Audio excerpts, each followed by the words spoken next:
Gita.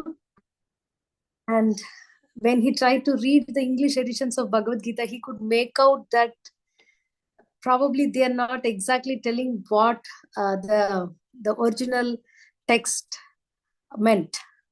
So since the original text of Bhagavad Gita was in Sanskrit, he was inspired to take the Sanskrit class to read Bhagavad Gita when he was, guess what, only 13 years old.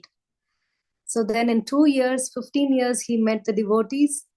He got initiated by His Divine Grace A.C. Bhaktivedanta Swami Srila Prabhupada. Prabhuji is known for his wonderful and deep lectures, philosophy also, and also he learned Hindustani style of music. He can play many musical instruments and sing in the very classical and traditional ragas. So we heard him sing in Sadhu Sangha. You can all hear him in Sadhu Sangha 2025 YouTube, Mukunda Datta Prabhu. So, and also he's a scholar in Sanskrit, and he served as a translator, Sanskrit English translator in the Bhaktivedanta Book Trust. And he's also a member of Shastric Advisory Council of ISKCON. So many more to say, and words are not enough to thank you, Prabhuji, for your lifetime of dedicated service, strengthening the roots of ISKCON, and giving guidance to many, many souls, and being accessible at this position, and your service being accessible to many for their questions. So very thankful to you and thankful for your association. So devotees, Prabhuji will be enlightening us on one shloka from the 11th chapter. And after his class, we can raise our hands and ask questions. Welcome you, Prabhuji. Thank you so much. Hare Krishna. Hare Krishna. Thank you. Can you hear me? Yes, yes. Okay, so we're on Bhagavad Gita chapter 11, text number 54. And we'll begin with Mangalacharana.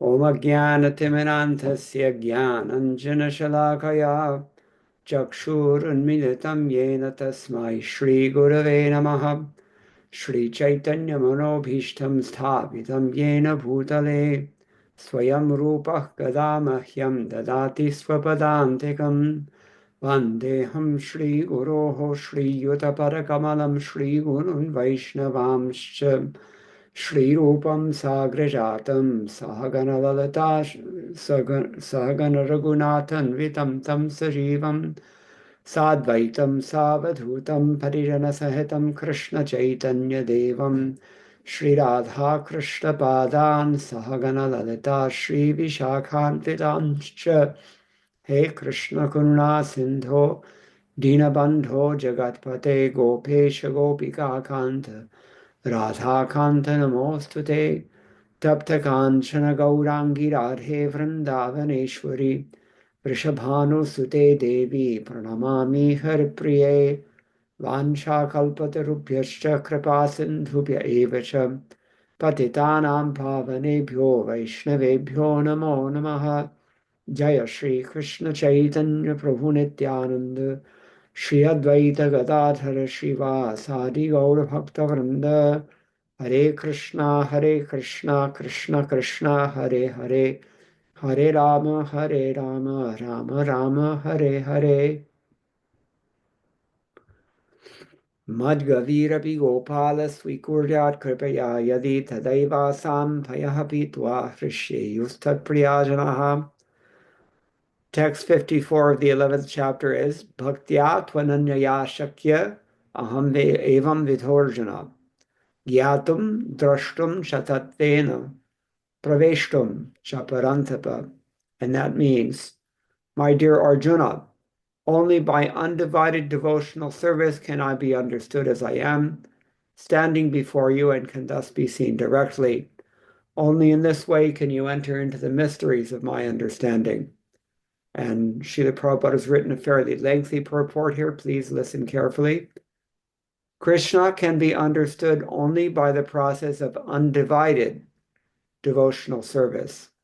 he explicitly explains that in this verse, he explicitly explains this in this verse, so that unauthorized commentators who try to understand Bhagavad Gita by the speculative process will know that they are simply wasting their time.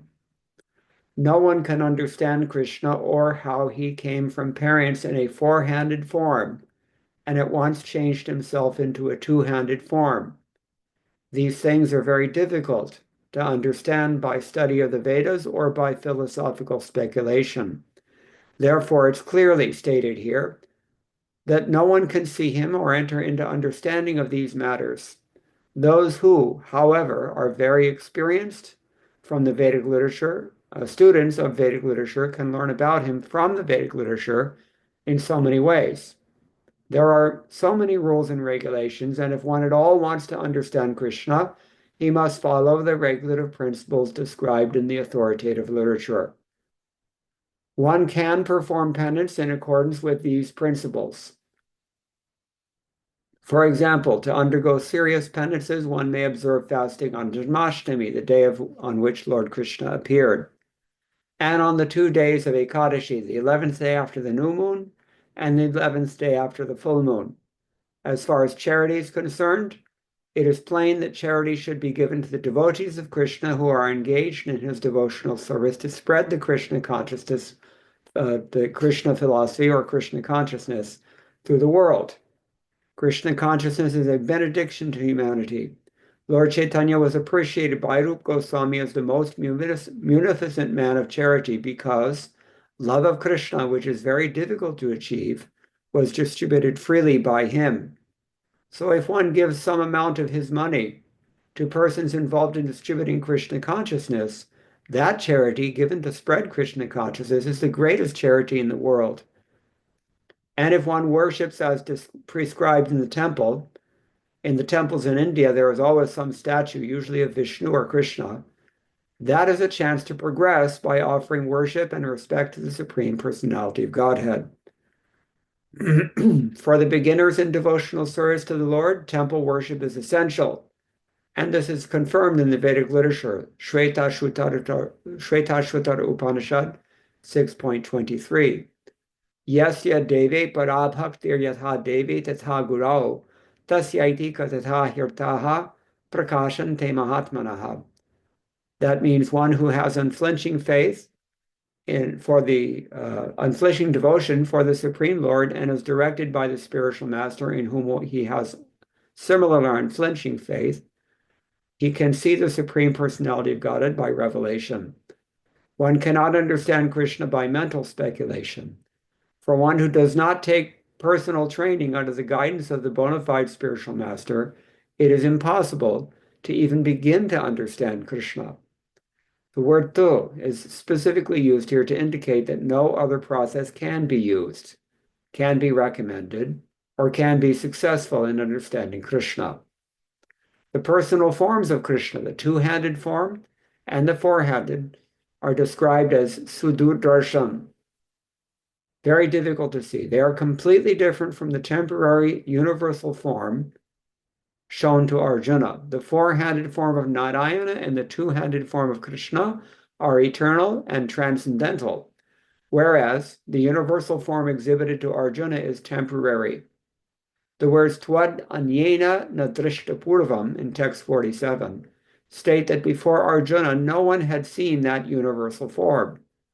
Also, they suggest that amongst the devotees, there was no necessity of showing it. That form was exhibited by Krishna at the request of Arjuna, so that in the future, when one represents himself as an incarnation of God, people can ask to see this universal form. The word na, used repeatedly in the previous verse, indicates that one should not be very much proud of such credentials as an academic education in Vedic literature. One must take to the devotional service of Krishna. Only then can one attempt to write commentaries on Bhagavad Gita. Krishna changes from the universal form to the four-handed form of Narayana, and then to his own natural form of two hands. This indicates that the four-handed forms and other forms mentioned in Vedic literature are all emanations from the original two-handed Krishna. He is the origin of all emanations. Krishna is distinct even from these forms. What to speak of the impersonal conception? As far as the four-handed forms of Krishna are concerned, it is stated clearly that even the most identical four-handed form of Krishna, which is known as Mahavishnu, who is lying on the cosmic ocean and from whose breathing so many innumerable universes are passing out and entering, is also an expansion of the Supreme Lord, as stated in the Brahma Samhita 5.48. Yasyaika nishvasita kalam athavalam vijivanti Don't do that. Don't do that. Jagarandanatha. Why do you want to go to an agency? Vishnur Mahan Yasya Kala Vishesho Govindam Adi Purusham Tamaham Bhajami. The Mahavishnu, into whom all innumerable universes enter and from whom they come forth again, simply by his breathing process, is a plenary expansion of Krishna. Therefore, I worship Govinda, Krishna, the cause of all causes. Therefore, one should conclusively worship the personal form of Krishna as the supreme personality of Godhead, who has eternal bliss and knowledge. He is the source of all forms of Vishnu. He is the source of all forms of incarnation, and he is the original supreme personality, as confirmed in Bhagavad Gita. In the Vedic literature, Gopal Tapani Upanishad 1.1, the following statement appears. Satchit Ananda Rupaya Krishnaya Klishtakarine Namo Vedanta Vedyaya Gurave Buddhi Sakshine. I offer my respectful obeisance unto Krishna, who has a transcendental form of bliss, eternity, and knowledge. I offer my respect to him because understanding him means understanding the Vedas, and he is therefore the supreme spiritual master. Then it is said, Krishno vai paramam daivatam. Krishna is the supreme personality of Godhead. That's the third verse of the same Gopal Tapani. Ego vashi sarvagah Krishna idyaha. That one Krishna is the supreme personality of Godhead, and he is worshipable. Ego pisan bahudha yovabhati. Krishna is one, but he's manifested in unlimited forms and expanded incarnations. That's the 21st text of Gopal Tapani. Brahma Samhita 5.1 says, Ishwaraha paramaha krishnaha satchit ananda vigraha anadir adir govinda sarva karana karanam.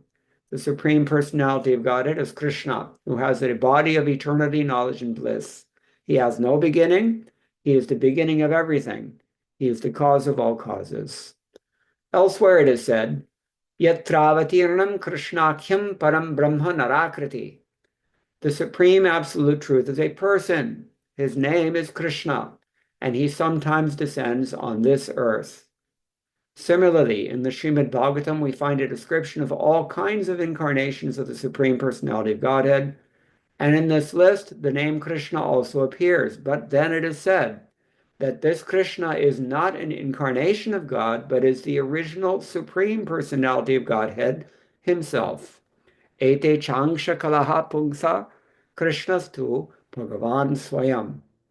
Similarly, in Bhagavad Gita, the Lord says, Mattaha parataram nanyata. There is nothing superior to my form as the Supreme Personality of Godhead, Krishna.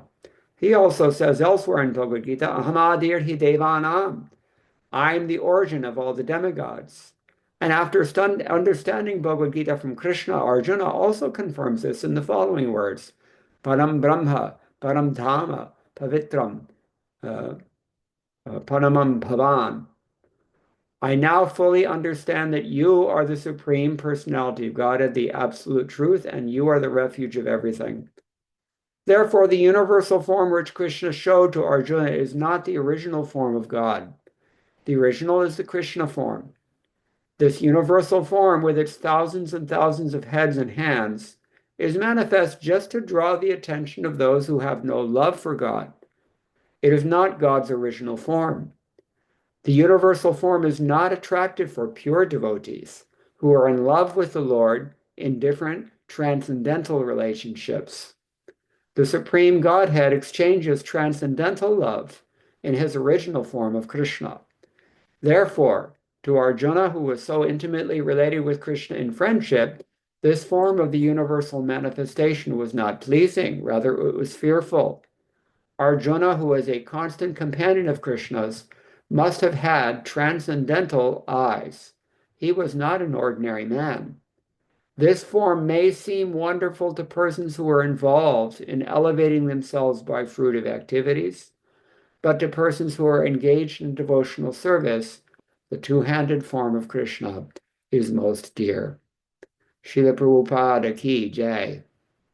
This is another one of Srila Prabhupada's characteristically authoritative and frankly devotional purports in which Krishna is very clearly stated to be the supreme and original personality of Godhead. It's not to denigrate the universal form that the Lord appeared in at Kurukshetra, but it is to clarify the context of that appearance.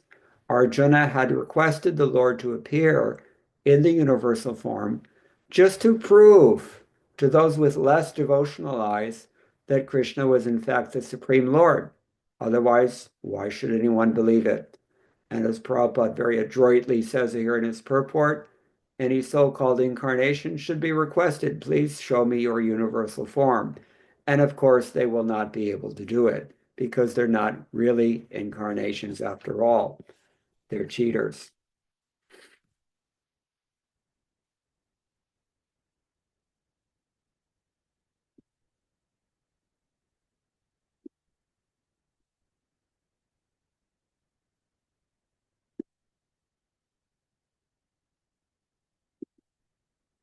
Everybody okay? Can you hear? I'm not getting any feedback, so I'm assuming you can.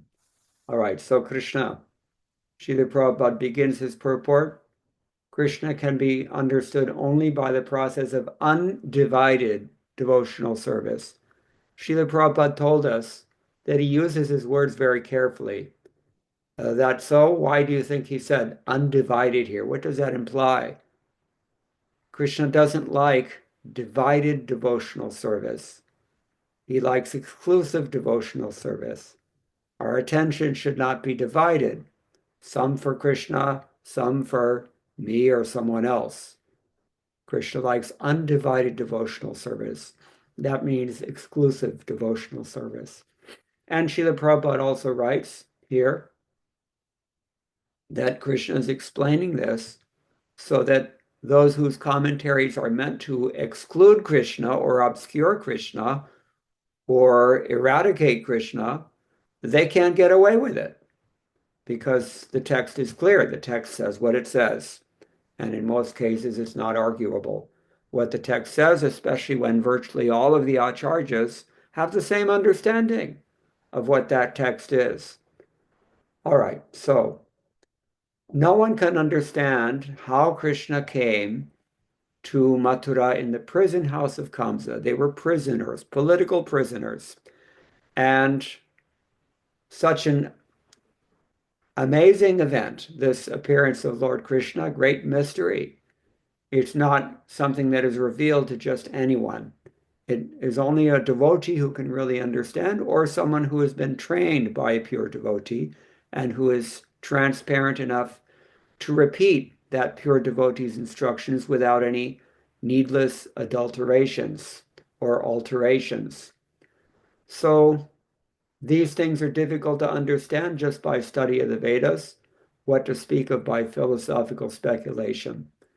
This is the point of the first paragraph here. Now, Prabhupada says those who are very experienced students, they can learn about him from Vedic literature in many ways. What do you suppose that means? Let's all mute our microphones if we can. That way we don't disturb others. So experienced students means that they have amassed some experience of what they're reading. Yaswanu bhavam akhila shruti saram ekam.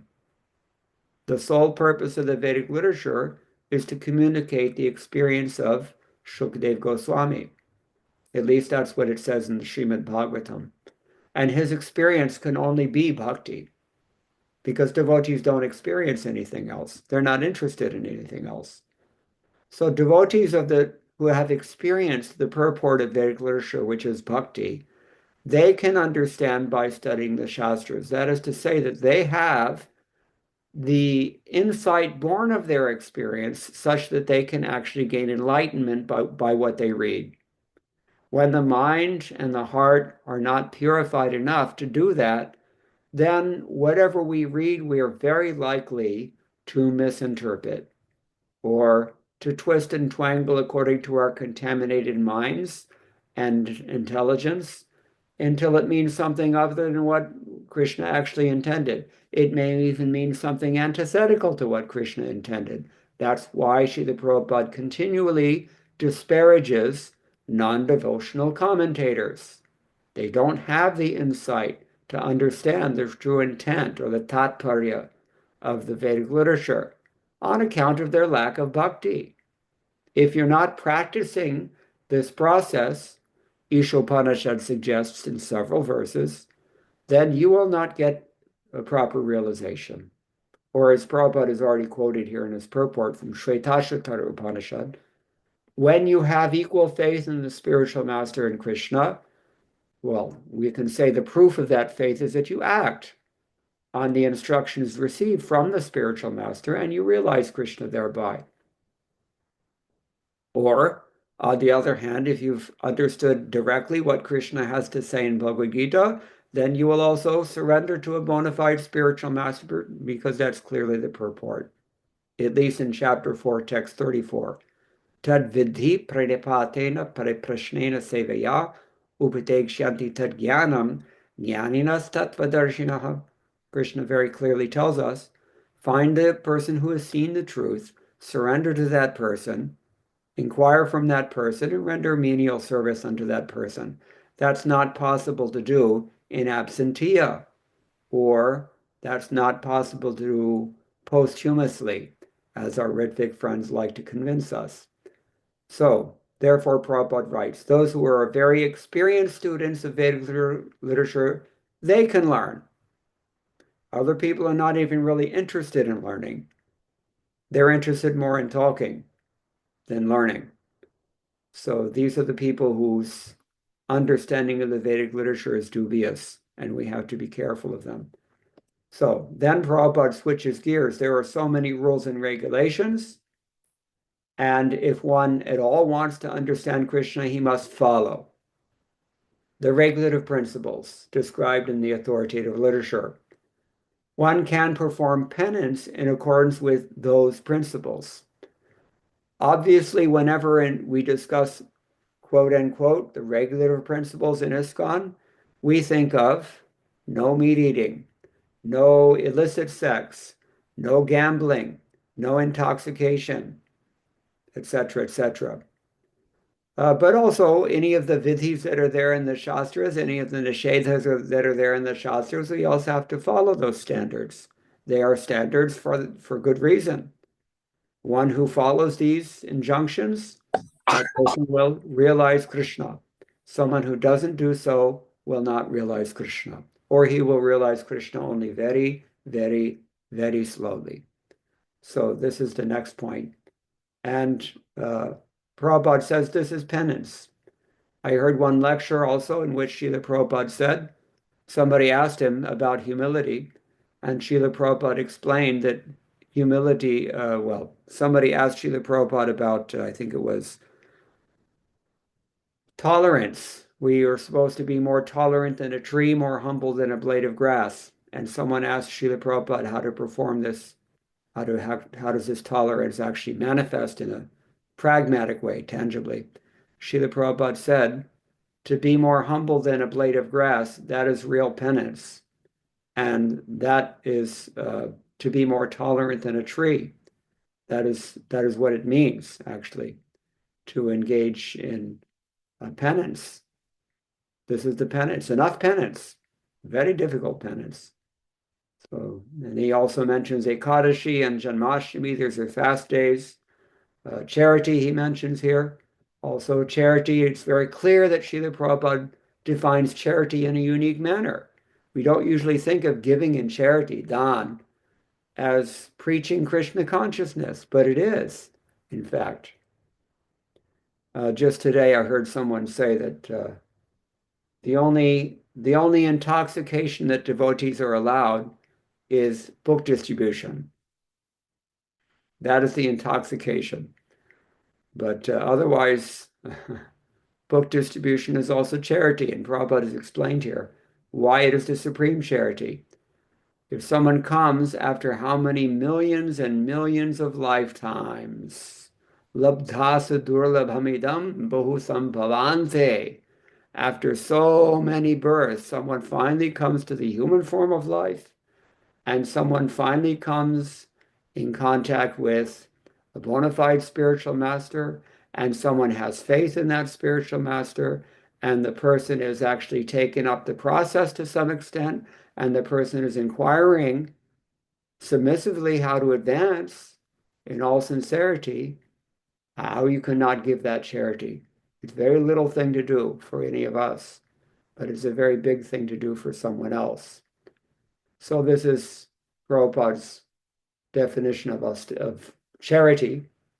Krishna consciousness is a benediction to humanity, and Lord Chaitanya was appreciated by Srila Rupa Goswami as Mahavadanya, the most beneficent person.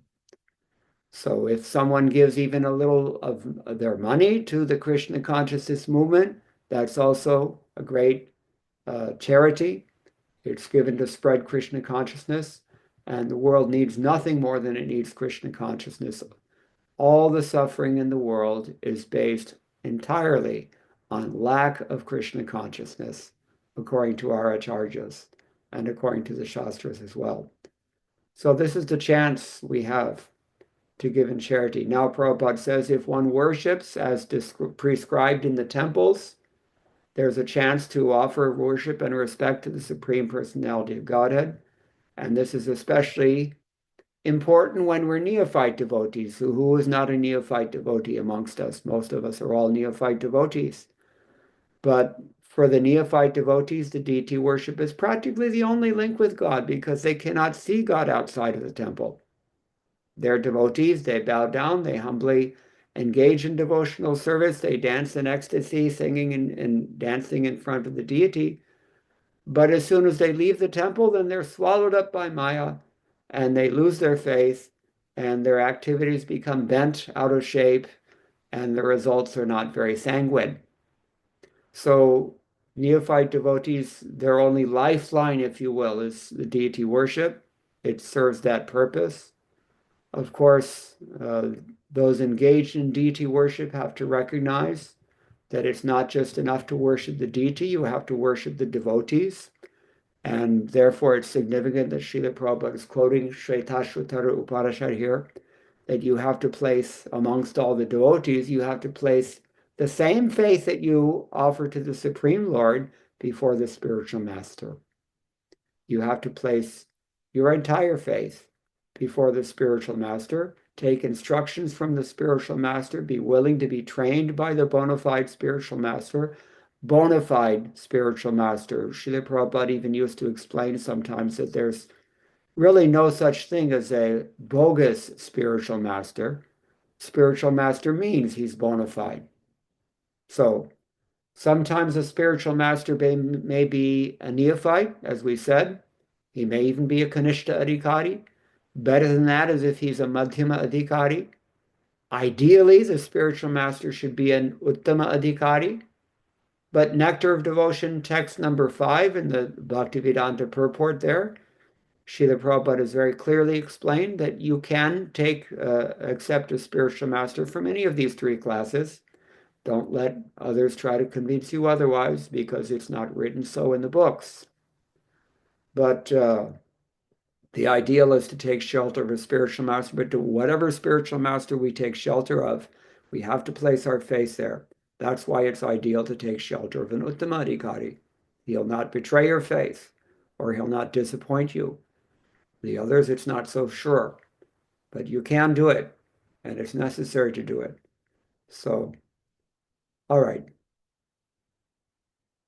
And then Prabhupada makes a very strong statement, for one who does not take personal training.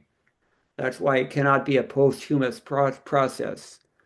If you don't take personal training under the guidance of a bona fide spiritual master, it is impossible to even begin to understand Krishna. That's a very strong statement.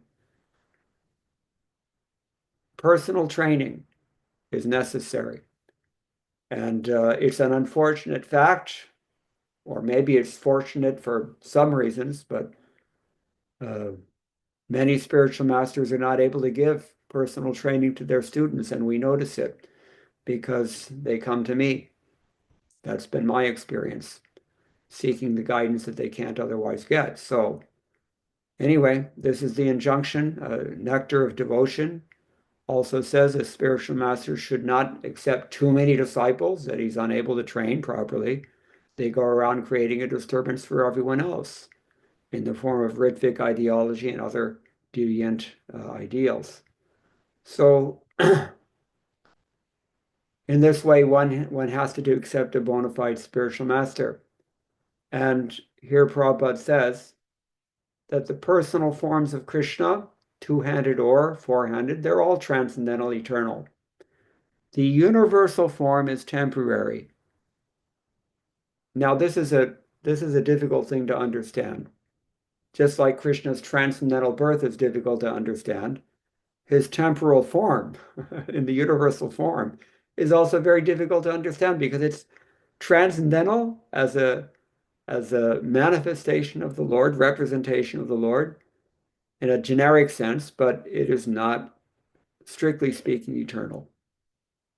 That's one thing. Another thing is that there are different kinds of universal forms. Here it's very clearly stated back in text 47, Twadanyena nadrishta purvam. Nobody before you has ever seen this form. But there are different universal forms. They're all slightly different. That's how Krishna could say this. Only Arjuna has seen this form, nobody else. What's another universal form that the Lord displays? He displayed the universal form to Duryodhana before the battle of Kurukshetra. He displayed the universal form within his mouth to Mother Yashoda. That's another Vishvarupa Darshanam. There are many times that Krishna displays this form, but they are temporary manifestations. They're not Swayam Rupa Bhagavan. They're not the original personality of Godhead. Original means the source of all others, the origin. So that origin, that original form, we call Swayam Bhagavan. Now, I mean to say Srimad Bhagavatam calls him Swayam Bhagavan. That is Krishna. Krishna's tu Bhagavan Swayam. And Prabhupada says that's why the word tu is used to indicate the contrast from all the other forms of the Lord. Advaitam Achyutam Anadim Anantarupam Adyam Purana Purusham Navayauvanam Cha Vedeshu Durlabham Atma Bhaktao Govindam Adi Purusham Tamaham Bhajami. They're all non-different forms. They're all infallible forms. They're all unlimited different kinds of forms. And they're all eternal forms in the sense, at least, that they keep appearing and disappearing. That is to say, among his transcendental forms. But Krishna is the original Supreme Personality Godhead from whom all their expansions emanate. First is Krishna. He expands as Balaram. Balaram expands as the Chaturvyuhas. From the Chaturvyuhas, especially Sankarsana, so many others are coming. And the Purusha avatars are there. And most of the forms of the Lord, including even the deity forms of the Lord, they expand from Kshirodakashayi Vishnu. Paramatma is also expanding from Kshirodakashayi Vishnu. Paramatma within the heart, Antaryami, super soul. So these are all the non-dual, eternal, limitless expansions and incarnations of the Supreme Lord. But the origin is Krishna. This is Swayam Bhagavan. And Arjuna, as a pure devotee, was especially attached to this form. That's why Prabhupada notes here that Arjuna was a little bit nervous when he saw the universal form. He was not so pleased. They even said he was afraid of the universal form because the devotee wants to see that form that he loves, and that is Krishna in the form of the son of the king of Vraja, Nandanandan, Yashodanandan. Okay.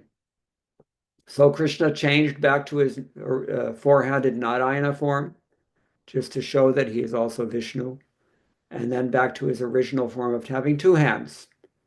And so Prabhupada writes here, this indicates that the four-handed forms and other forms mentioned in Vedic literature are all emanations of the original two-headed Krishna. He is the origin of all emanations. Krishna is distinct from these forms, what to speak of from the impersonal conception. The impersonal conception is even on the map. That is the form that the Lord takes, if you will, that is intended for those who do not wish to partake in devotional service. They want to be liberated and they want to be spiritual, but they don't want to surrender to the Supreme Person. They want something else. And they get it. Vyayatam mam prapadyante tathasateva bhajamyaham, Krishna says, commensurately, as they surrender unto me, I reciprocate commensurately. So if they surrender to me in a very indirect, standoffish manner, impersonal manner, then I will reciprocate with them in this likewise. And they will get liberation as per their wish, but it's a very flat liberation. It cannot satisfy the hankering that we all have for love. So that is the fault with impersonalism. What to speak of the offense, which is Mayavad? There is a difference between impersonalism and Mayavad. Although Mayavad is a kind of impersonalism, Mayavad is a highly offensive form, most offensive form of impersonalism, because Mayavad claims that ultimately the Lord's form, the Lord's devotional service, even the Lord's devotees, all of his paraphernalia, his Dhamma, his Leelas, his Guna Rupa Nama, they're all transformations of Sattva Guna in Mahamaya. That is the teaching of Shankaracharya. And it's false, according to Vedic literatures. As we have already heard from Brahma Samhita, Ishwaraha Panamaha Krishnaha Satchit Ananda Vigraha.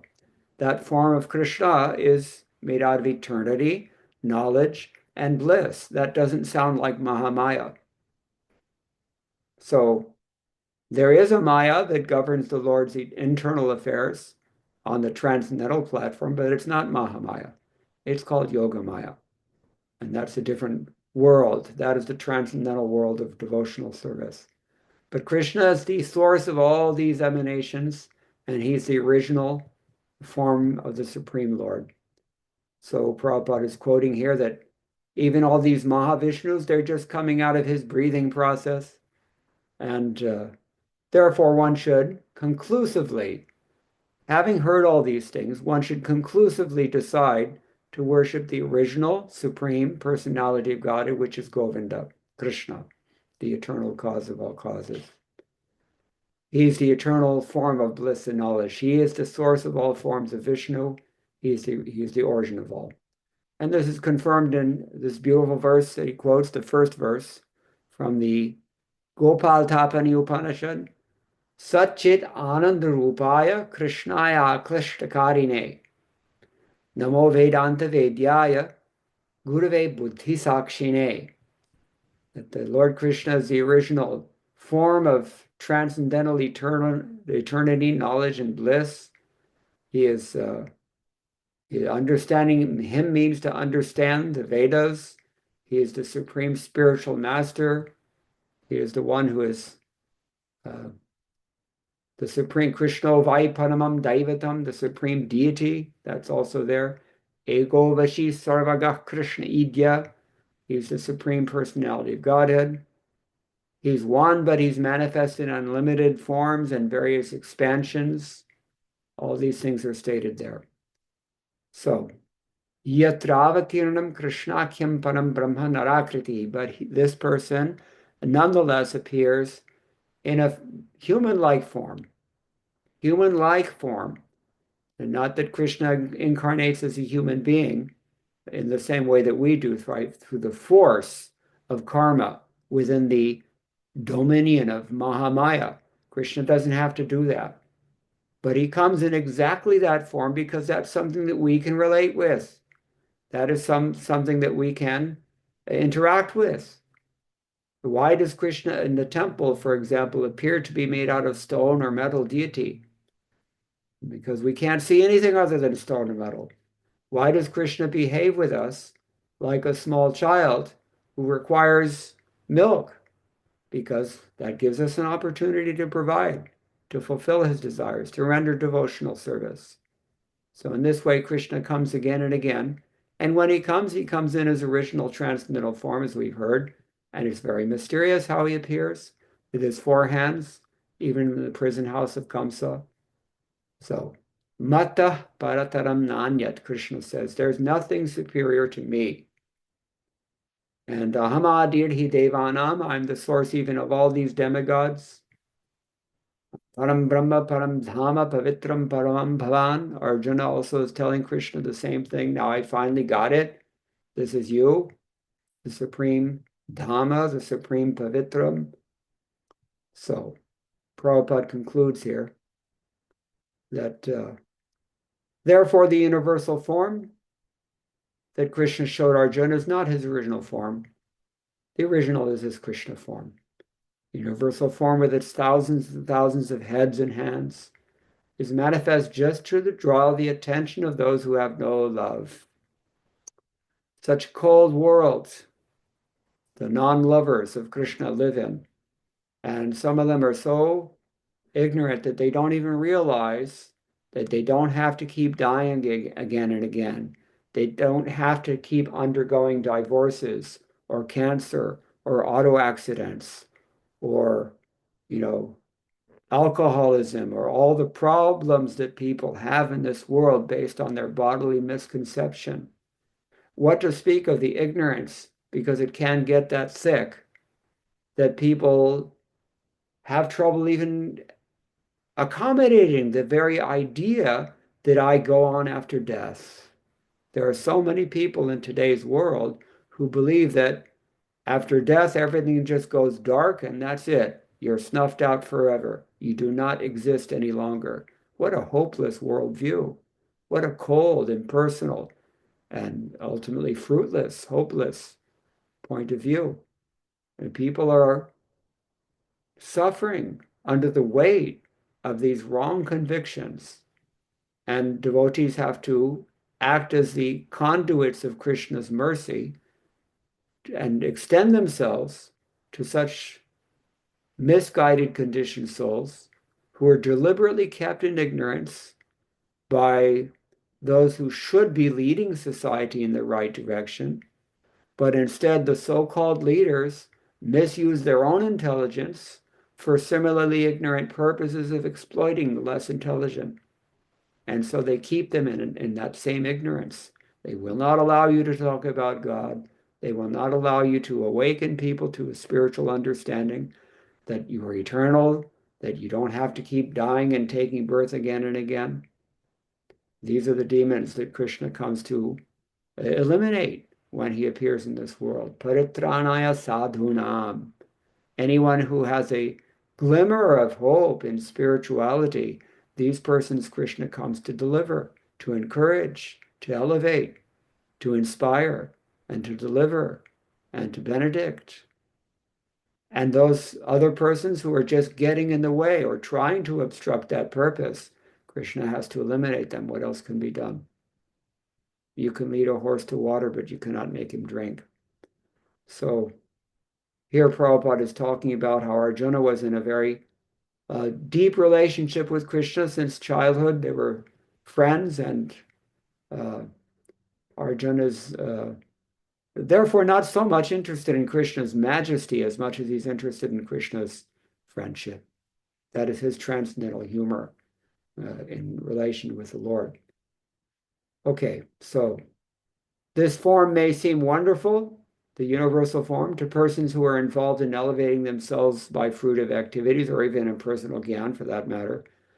But to those who are engaged in devotional service to the two-handed form of Krishna, there's no comparison. They will take Krishna and his form as Gopal any day, no problem. So this is how Prabhupada has explained this verse, and as far as I can understand it. If anybody has any questions or any comments, we can discuss. Kavita Ramachandran.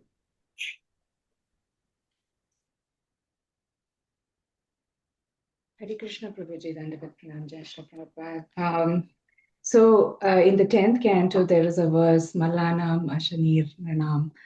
In that, it's stated, Virat Vidusham. So the ones who are not intelligent, they see the two-handed form of Krishna in the arena of Kamsa as the universal form. And here also, Srila Prabhupada has kind of concluded by saying that this form is only wonderful for persons who are involved in fruitive activities. But then why does Krishna show these forms, for example, as you stated, to Mother Yashoda? What was the purpose of that? Because she was steeped in bhakti and she didn't need to see this, and yet he showed that to her, sorry. Good question.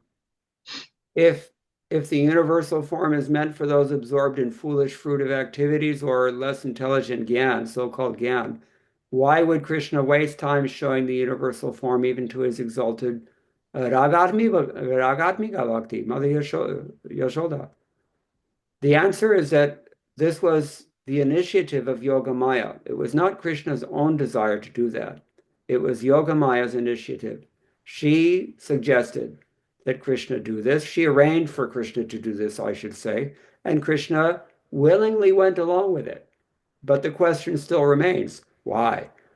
And the answer to that is that Krishna wanted to demonstrate through Mother Yashoda just what the glory of her love is vis-a-vis the gyan of the impersonalists or the fruitive elevation of the mundaners.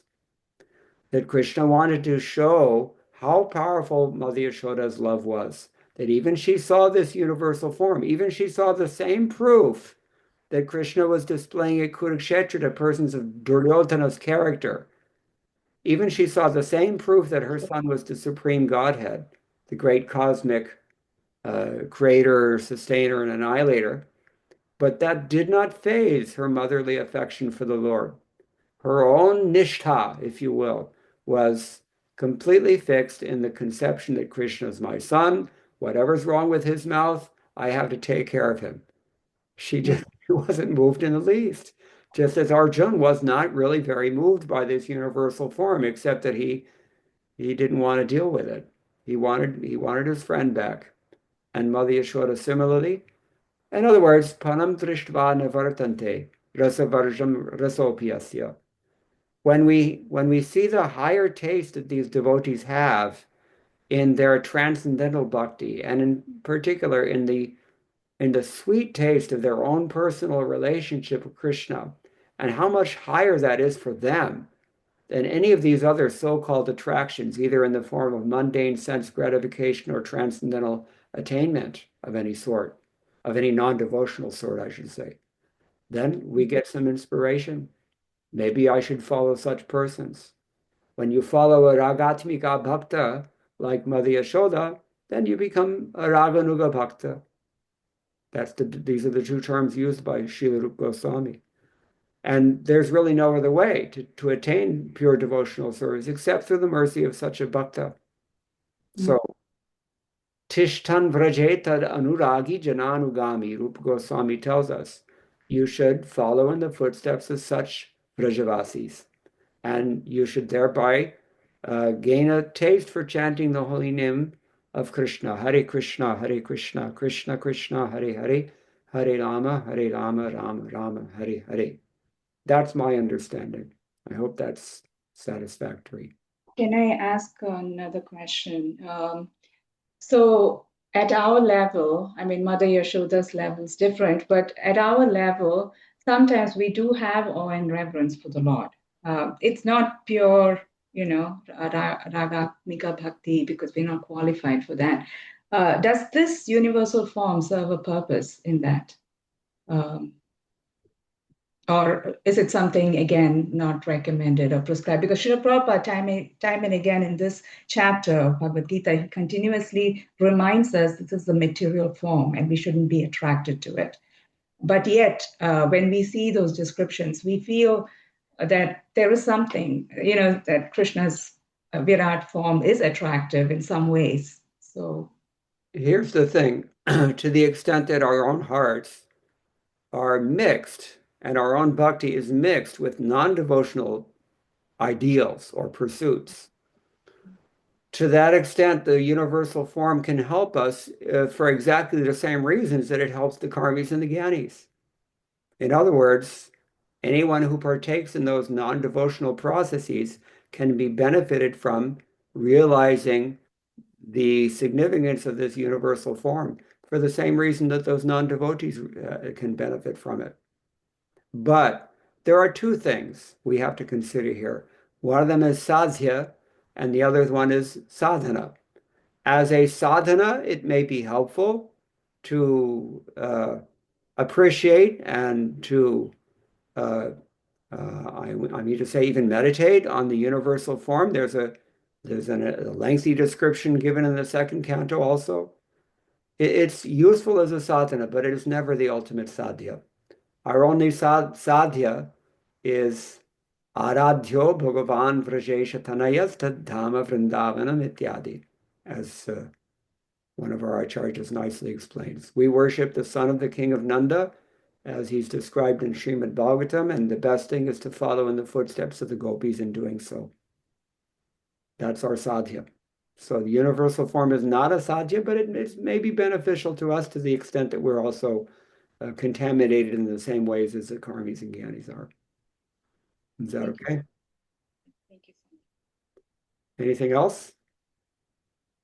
Thank you, Mataji, for the wonderful question. And thank you so much, Prabhuji, for enlightening us on many aspects in this purport and wonderfully explaining also. So I have a question that in the paragraph just before quoting the Shvetashvatara Upanishad, Srila Prabhupada says, for the beginners in devotional service to the Lord, temple worship is essential.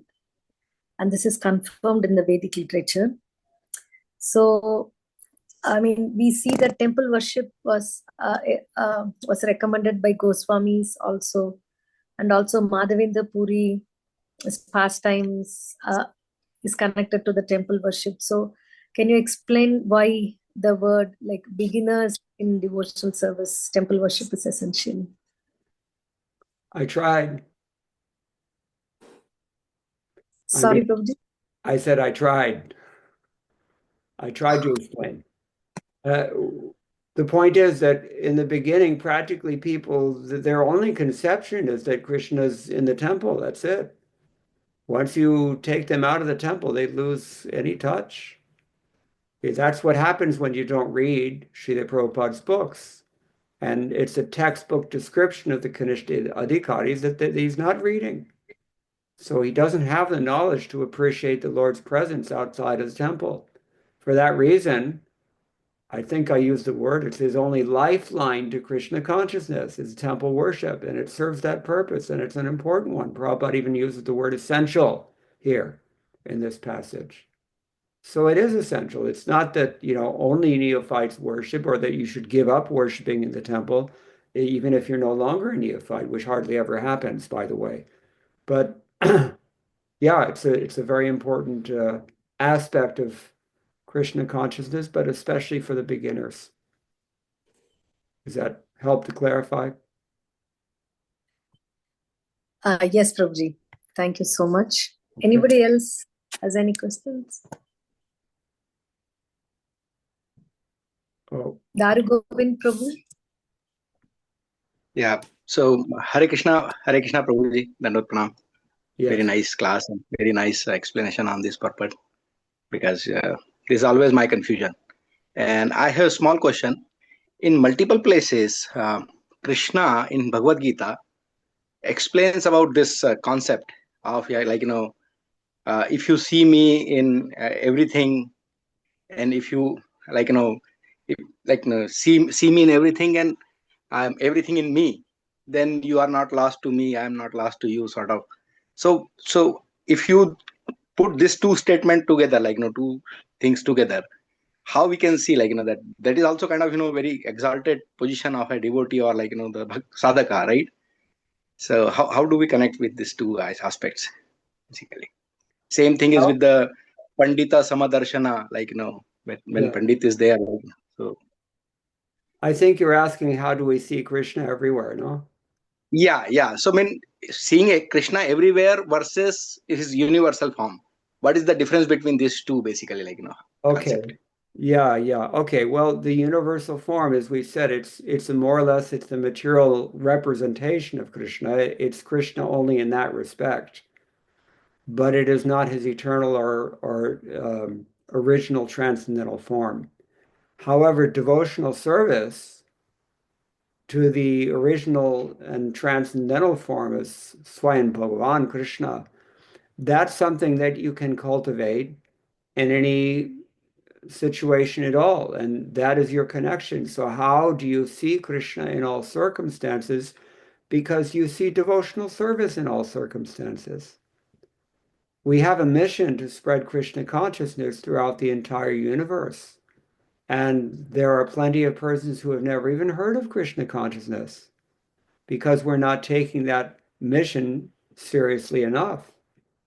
But once we do take Krishna consciousness deeply enough into our hearts by really hearing and by really meditating on what we hear and by really chanting sincerely and thereby making some advancement through purification of our hearts and attempting to fulfill all the unfulfilled instructions of our spiritual master, then we begin to see the opportunities for devotional service are virtually limitless. The scope for seeing Krishna in all circumstances, it's inescapable because this world is overwhelmed right now by non-devotional energies and personalities. And we have to somehow or other bring it all and offer it to the lotus feet of Krishna. That's how we see Krishna everywhere, by seeing the opportunity, the neglected opportunity to preach in all circumstances, to follow the essential instruction of Lord Chaitanya, Jare Dekhe, Tare Kaha, Krishna Upadesh. I live in India and I preach in particular in South India. Every time I go there, which is usually in the winter, I see that there are so many people and they're so ripe and they're so eager also for Krishna consciousness, but there's a crying need for more and more persons, especially those who speak that language, to just make themselves available to such persons and share the mercy of Chaitanya Mahaprabhu that we've received from Srila Prabhupada. There's just not enough devotees out in the field, ready to fulfill the thirst that the conditioned souls do have. At least there they have it. Maybe not here, I don't know. You could tell better. But that's how we see Krishna everywhere. That's how Srila Prabhupada saw Krishna everywhere. You know what he used to do in his office? He had one of those globes. He used to spin the globe and then put his finger at some arbitrary spot on the globe. And he said, Brahmananda, you'll go here. He would spin it again, Upendra, you'll go there. He would spin it again, Tamal Krishna, you go there. This is Prabhupada's constant meditation. Govinda Dasi told me that she used to take walks with Srila Prabhupada in Los Angeles, and Prabhupada used to walk in Bel Air and other well-heeled neighborhoods. And Prabhupada would look at these mansions and he would point out, that's where the prasadam hall will be. That's where we'll have our kirtan. The deity will go in such and such a room. And eventually he bought one of those mansions, didn't he, in Detroit?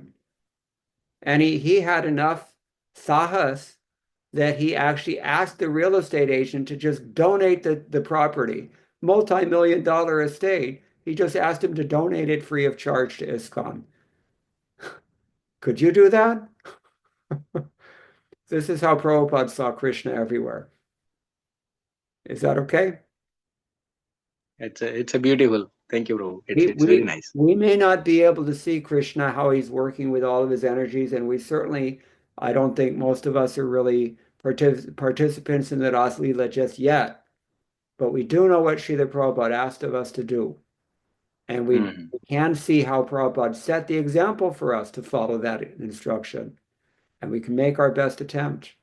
And that's what we have to do before the wheel of time kicks us out another time and we lose the opportunity. Is that okay? Yep. Thank you. Thank you, Prabhuji. It's absolutely right. Sundar Sharma. Hare Krishna, Prabhuji. I have a question and a confusion here. Wonderful explaining by you about Krishna, but I'm going through Bhagavad Gita advanced class, and fairly I'm very new to ISKCON. And my question is, Krishna is quite confusing. Krishna is saying, I am in everybody's heart. I am, if you want me, you just come to me. And Krishna also say, I'm everywhere. So all these three statements, when I make logical or unlogical spiritual connection with Krishna, I try to find it, like where I would find it, in my heart, heart to heart, or wherever see it's Krishna, or he's everywhere with me anyway. I don't have to go to temple or do anything. So maybe you can clear this up for me, as I'm the new devotee of ISKCON. But I love the way Bhagavad Gita is being preached here. This is quenching my thirst. Thank you, Prabhuji. Very nice question. Here's the thing. Krishna says throughout Bhagavad Gita that the way to understand him is through bhakti, and only through bhakti. If we're trying to fit Krishna within our intellectual framework, we will be frustrated. And I'm hearing that that's what it sounds to me like, what you're expressing. Because Krishna can't really be stuffed into that procrustean bed. He doesn't fit because he breaks all the logic. And if we're trying to understand Krishna by some other material process, it's not going to work. So eventually we just have to come to the conclusion that what Krishna is saying in so many places throughout Bhagavad Gita, including tonight's verse, it must be true and I have to try it. So just by endeavoring to please Krishna through devotional service under the guidance of Krishna's pure representatives, if we just try to please Krishna like that through devotional service, then he will reciprocate, and then only will we begin to understand how Krishna is able to reconcile these apparent contradictions about himself, even those within the Shastras, because it's true. Mahabharata admits openly that Tarko Pratishta Shrutoyo Vibhinna, that logical arguments alone are not going to establish anything, and even the Shruti mantras appear to be contradicting each other. On that mundane level, you cannot logically understand Krishna because he breaks that logic. But through devotional service, he will be understood. He can and will be understood. But it only comes through the effort of those who endeavor to please him. That's mystical. You can't explain that intellectually. You can't even explain it too much emotionally, but it happens by divine grace. So that is the divine grace of the Lord. Instruction in devotional service. And when we surrender to that devotional service and engage in that devotional service wholeheartedly and sincerely, then Krishna reciprocates. You know what he says? He says that all the impure things that are within our hearts, he cleanses them out when he sees that we're avidly, sincerely, assiduously engaged in trying to hear about him and hearing about him means acting on his behalf also. Then he clears our hearts of all the obstructing things that cloud our vision and our understanding of Krishna consciousness. So it's an experiential, mystical process, and it begins by chanting Hare Krishna, Krishna Krishna, Hare Hare, Hare Rama, Rama Rama, Hare Hare. So just continue with Krishna consciousness. If all else fails, just be happy and take prasadam. That also works. Continue to hear from the devotees, especially Srila Prabhupada. Continue to chant Krishna's holy name. Endeavor to render some humble service to the Lord. And hote sab kuch spasht ho jaye. You'll understand very clearly. Okay? So, Prabhuji, you are saying the japa is the answer, right? Yes. In other words, the bottom line is japa, right? Through japas. There are 9 processes of devotional service. All of them are very prominent. Hearing is the first one. Chanting is the second one. And then there's remembering and so many other things. But yeah, japa is very prominent because the holy name is the Yuga Dharma in this age. But connection is there in japas. So is that there? Yes, definitely. Prabhupada said when you're chanting Hare Krishna sincerely, then Radha and Krishna are dancing on your tongue. Oh, thank you. Even better than Thank japa is, even better than japa is when we're doing Sankirtan together, singing. Samyak Kirtan, iti Sankirtanam. Thank you, Prabhuji. You answer my question. Yeah. All right. And there's one more hand. Yes, Hare Krishna, Prabhu. I was quite late, so apologies. But I had a question that was kind of rooted in what's already been asked. So should I still ask? And also Hare Krishna, Tangi Mataji. I attend her lectures pretty regularly. So can I still ask the question? Yes. Okay, so my question's basically in lines of spiritual follow-through. Often while you're being and work that revolves around bhakti, which is truly personal, you have a personal relationship with the Lord, and then you endeavor through trials and tribulations, and then you grow. It's a mystical process. However, sometimes while you're on this process, you also want to fix the ills of society, for you see decadence and rot around you in the systems at play. Because that's just as you ascend, you want to take other people with you. But sometimes these other people are not healthy. So how do you, I don't know whether this is rooted in the concept of swadharma. Maybe I have a misconception, individual's dharma, because I'm not well rooted in Shastra. However, if you could expand on this intellectual or spiritual fog that I possess a little bit. Do these need to be balanced, or does spiritual follow-through imply just galvanize yourself and build a relationship with the Lord, and that's that?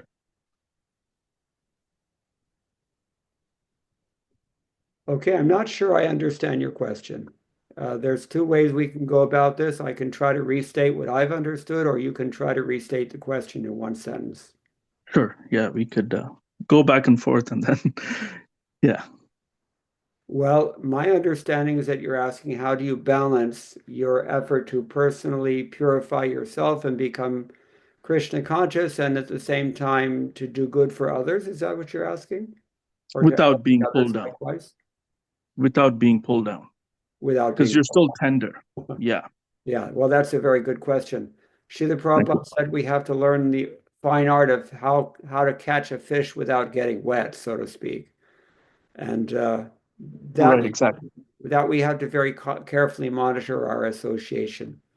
And you may recall that we had emphasized the fact that Prabhupada talks about the importance of following regulative principles in his purport. And those principles are there for a reason. They're time tested formulae, which actually help a person to keep above the water, so to speak, and to safeguard their own Krishna consciousness, because that's really the most important thing. If you're jeopardizing your own Krishna consciousness in the name of trying to help someone else, you probably will end up helping neither one of you. So you have to first and foremost make yourself Krishna conscious, but at the same time, you should understand that you cannot ignore the plight of others. And it is the Lord's instruction also that we try to help others. But that help that we extend to others always has to be in relation to Krishna consciousness strictly. Right. And does this involve condemnation Sorry? or conviction? Conviction, rather?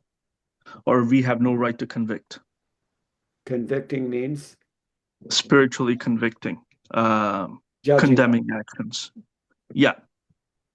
Well, we have to be very careful how we deal with others, of course, because, especially as you said, we're just neophytes ourselves. So who are we really to really judge any? We don't even have the ability to judge other people, what to speak of, the prerogative to do so. We really don't have the perception necessary to Right. judge what's in another person's heart. So we have to be very careful about that, but we can encourage anyone and everyone we meet to follow the same process that we follow. And it is a scientific process. There are good reasons we follow the rules and regulations that we follow. And especially when people see that we're very happily engaged and voluntarily engaged in following the disciplines that we follow, then that alone will be a lot more persuasive than any harsh words that we might speak. That's one thing. And another thing that it's very often seen is that when people, especially when they're new to Krishna consciousness, they try to convert all their family and their friends and associates, and it never works. Almost never does it work. So yeah, don't even waste your time with that. You can engage them. You certainly, as I said earlier, you can feed them with prasadam. You can encourage them as much as you feel safe doing. But don't invest too much in that, because it's pretty rare for a person to actually be fortunate enough to take to Krishna consciousness. Right. Because And sometimes when I read Shastra, the thought of spiritual righteousness comes upon me, and I'm like, oh, Varnashram's not present. It's not established. Do I endeavor in establishing it? Do I endeavor in changing this? Do I endeavor in changing that? Or so that's all. Or is it purely the wheel of time and the wheel of dharma that's going to eventually take care of these things? we should be very cautious about accepting any position of authority, and be very assiduous in accepting the position of a humble servant. Right. Got it. Thank you, Prabhu. The more we become a humble servant of the instructions of the spiritual master, lo and behold, that's how you become an authority.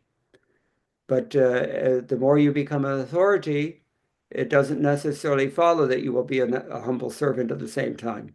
It's more often than not, it ends us up in trouble. So Prabhupada writes in his purport, very wonderful purport to chapter 17 of Bhagavad Gita, text 15, that a person should not give instructions gratis to those who are not his own students. Instead, we take the position of a humble disciple, try to become that first, and try to hear first. Then, as a matter of service, we're instructed to repeat what we've heard, so we have to do that. But it's never in the mood of actually conquering or controlling or changing the world. We can't do that. That's beyond us. All we can do is endeavor to be humble instruments of the Lord's mercy and share whatever we know with others to the best extent that we can. But the emphasis is always on selfless service first. Is that clear? In other words, we have to become more humble than a blade of grass. Yeah, that's yep. That's and clear. It's hard to do that if you haven't noticed yet. It's probably easier to conquer the world than it is to become a humble servant. Is it really that hard? Yeah, it is really that hard. That's why we chant, because when we chant Hare Krishna, then Krishna helps. And that's what we depend on. Otherwise, for our own, by our own strength, it's impossible. Okay? Beautiful. Beautiful. Thank you, Prabhu. Right. We have Meera. Hare Krishna, Prabhuji. I just had a curious thing because you were talking about Srila Prabhupada and how you knew him personally. So I was just curious what your opinion would be of what he would think of the current situation with the devotees and how we're all pursuing Krishna consciousness, and would he be proud of us? And just, Well, that's a very hot question, isn't it? You're asking me to make a judgment, it sounds like. But yeah, I guess your opinion, do you think he would be happy with the way the Krishna consciousness movement has progressed, or Well, the state of... Let's look at this in historical perspective. There was a lot of internal conflict within the Gaudiya Math, even in the years before Bhaktisiddhanta Saraswati Thakur left.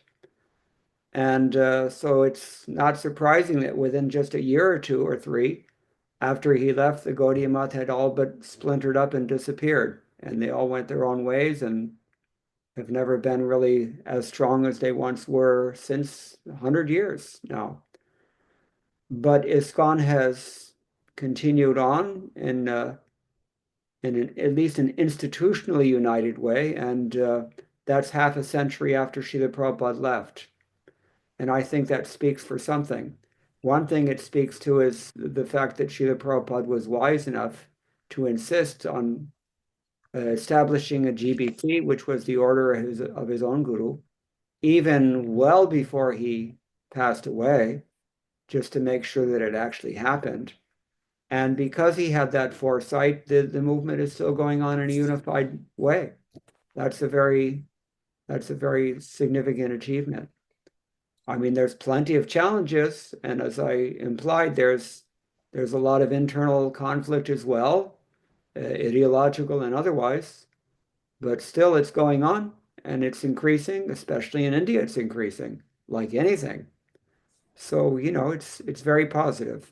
And as a whole, I think, Srila Prabhupada would be, I mean, I can't say that there are things that Srila Prabhupada would not want us to improve, because I think we've failed him in certain ways, and some of them very important ways also. But at the same time, as I said already, we're going on and everybody's doing the best they can, and it's more or less united, and that's better than was achieved by the Gaudiya Math. That's historical perspective. Absolutely. Thank you. I appreciate it. Hare Krishna. That's helpful. All right. Anything else? Thank you so much, Prabhuji. There is one question in the chat. Pravina Mataji is asking, how do I know that I'm progressing in bhakti or not? Okay. Well, you probably know the verse to tell her about eating, right? This is a pop quiz. When we eat, our tongue is satisfied, our hunger is appeased, and the body feels rejuvenated. And nobody has to tell you that that's happening, because you feel it directly. And in the same way, when we take to Krishna consciousness and really, internalize Krishna consciousness, we don't require a certificate from any ecclesiastical body saying that we're Krishna conscious. We feel it because we can give up sense gratification. We can get a very severe test, a test that we may not have been able to pass only a few years before, but we can pass it. That's pretty strong evidence, I think, that you're making some advancement, at least that much advancement. Now, Prabhupada answered this question in various ways on different occasions, of course. That's only one answer. Another answer, somebody asked Srila Prabhupada, how do we know when Krishna is pleased with our service? And Srila Prabhupada just smiled and said, you'll know Krishna is pleased with your service when he tells you so. So, That's a more humbling answer, I think. But yeah, there's different ways that you can know. And despite what I said about institutional imprimatur, you can actually approach those in whom you have faith, those who are senior to you, more deep in their faith than you are. And you can ask them, how am I doing? Have you got any suggestions? Is there any, can you give me some constructive criticism, how to make advancement? That's pretty hard to do. But if you can bring yourself to do that, that's a very effective means if you approach the right person. So these are a few answers we can give for that question. I hope it's sufficient. Yes, Prabhuji. Thank you so much Okay. for your answer. And they're asking if do you conduct a weekly meeting? On occasion. On occasion, okay. Yeah. We were doing some classes mainly in Tamil Nadu for some time, Zoom classes. That's been discontinued recently, but yeah, it's possible to do that. Have a WhatsApp group, Satsangaranga, you can join. And there's also YouTube channel. You can subscribe and receive things that, people post some of my lectures and kirtans and things to those outlets. So otherwise, we can also do Zoom classes. You just have to arrange it. Thank you so much, Prabhuji. Okay. So, thank you. Thanks to all the devotees for joining today, and thank you for your wonderful questions. It was such a enlightening session, and we are very thankful to you, Prabhuji, and looking forward to more such sessions that we can arrange in the future. I will also share about the group that's available where your lectures and sessions are posted, so devotees who are interested can join there. So thank you so much. Prabhupada. Vanchakalpatarubhyascha kripasindhubhesha paritanam pavanebhyo vaishnavebhyo namo namaha. Thank you so much. Hare Hare Krishna. Krishna. Hare Krishna. Hare Krishna. Hare Krishna, Prabhuji. Thank you. Hare